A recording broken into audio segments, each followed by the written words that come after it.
காத்துக் கொள்ளுங்கள். அல்லேலூயா. ஆமென். அங்க சொல்லப்படுறத 28ல உள்ளவைகளை அவமாக்கும்படிக்கு உலகத்தில் இழிவானவர்களையும் அற்பமாய் எண்ணப்பட்டவர்களையும் இல்லாதவர்களையும் தேவன் தெரிந்து கொண்டார். யாரை அவமாக்கும்படிக்கு? உள்ளவைகள். அல்லேலூயா. பாருங்க, பெரிய பெரிய பணக்காரர்கள் இருக்காங்க. அந்த பணக்காரர்களை வெட்கப்படுத்தபடி தேவன் யார் எடுக்கிறாராம்? ஒண்ணுமே இல்லாத பிச்சைக்காரமா இருக்க பாருங்க, அப்படிப்பட்ட மனிதர்களை எடுக்கிறார். அப்படிப்பட்ட மனிதர்களை எடுத்து தேவன் அந்த மனிதனை உயர்த்துகிறார். அந்த மனிதனை உயர்த்தி பெரிய பெரிய ஐஸ்வர்ய நபர் அவனை தாழ்த்துகிறார். தாழ்த்தி அந்த பைத்தியமாய் கிடந்த மனிதர்கிட்ட அவர் மறுபடி கர்த்தர் செய்கிறார். அல்லேலூயா. இது கர்த்தருக்கு பிரியமானதா இருக்குது. இது கர்த்தருக்கு ஏற்றதாக இருக்குது. ஆமென். இது எதுக்குன்னா ஒருவனும் தேவனை தன்னை குறித்து மேன்மை பாராட்டக்கூடாதபடிக்கு கர்த்தர் அதை செய்கிறார். அல்லேலூயா.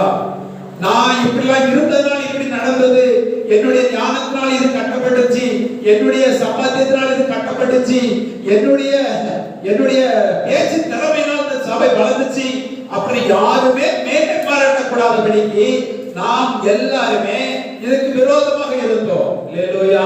ஒரு மனிதனிடத்திலே நேரடியாக பேசுவதற்கு தெரியாத மனிதராக எங்களை கொண்டு உங்கள் மத்தியிலே பேச வைக்கிறார். அல்லேலூயா. ஏனென்றால் அவர் எங்களுக்குள் இருந்து வெளிப்படுகிறார். அவர் செயல்படுத்திக் கொண்டிருக்கிறார். இது எங்களால் வருவது அல்ல. ஆமென். இது தேவனுடைய ஈவு.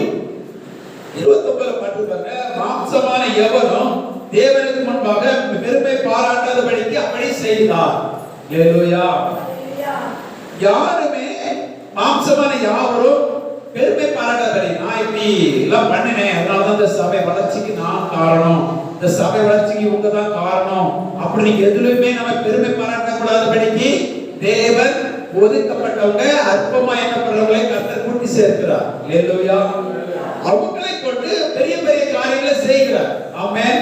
நீங்க அந்த கடைசி வசனம் இல்ல 30 படிக்கணும். அந்தபடியே நீங்கள் அவராலே கிறிஸ்து இயேசுவுக்கு உட்பட்டிருக்கிறீர்கள், எழுதியிருக்கிறபடி மேன்மை பாராட்டுகிறவன் கர்த்தரை குறித்தே மேன்மை பாராட்ட கடவுள். ஆமென். அதாவது நீங்கள் இப்போ இப்படி எல்லாம் பேசுறீங்க, இப்படி எல்லாம் ஜெபிக்கிறீங்க, இப்படி எல்லாம் நீங்க இருக்கிறீங்கன்னா இது நீங்கள் மேன்மை பாராட்டுகிறவன் கர்த்தரை குறித்தே மேன்மை பாராட்டுவானாக. ஆமென். ஏனென்றால் கடைசி வசனம் சொல்லுது,